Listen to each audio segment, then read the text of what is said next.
Landlocked property. What is a landlocked piece of property and why do you need to avoid them? So, landlocked means that a piece of property is locked in on all four sides by other properties. It has no actual road frontage to the property. Here in Tennessee, it is actually against the law for someone to try and sell a landlocked property without some kind of access to it. So you could sell a piece of landlocked property to one of those neighbors that adjoin you, and that would not be an issue because they already have road access. But I've actually had a couple of people who have called me, and when I pull up their piece of property, I'm like, okay, how do you access the property? Well, that's kind of the thing, is we don't really have an access to it. So obviously this didn't used to be against the law because there are people out there who own property that is landlocked. One of the ones that had called me, the only actual access you had to the property was by the river. And that's just not feasible for day to day life. So, if you're looking at buying a piece of property, a lot of times something that's landlocked is going to be priced a lot cheaper than the true market value of a property.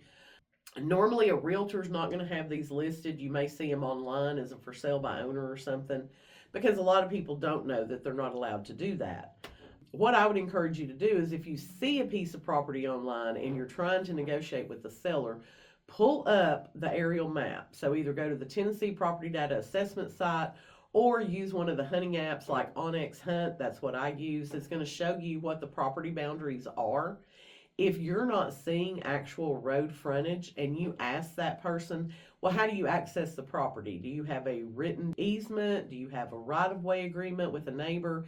If they can't say definitively, yes, I do, and it's recorded, then you probably want to go to the courthouse and do a little homework yourself on that. Start pulling the deeds and see, is there any kind of written easement or right of way to the property? If there's not, then I would strongly urge you to not purchase that piece of property. Because if you buy it that way, there's no guarantee that a neighbor is going to give you access. If you own a piece of property that is landlocked, what you need to do is reach out to those people who live and touch your property and try to negotiate with them to get some kind of written easement or right of way. If you cannot come to terms with any of your neighbors, then you may actually have to go to court to get that established by a judge because you need to have access to the property, obviously. So, have you ever thought about buying landlocked property or do you own landlocked property? I would love to hear from you in the comments.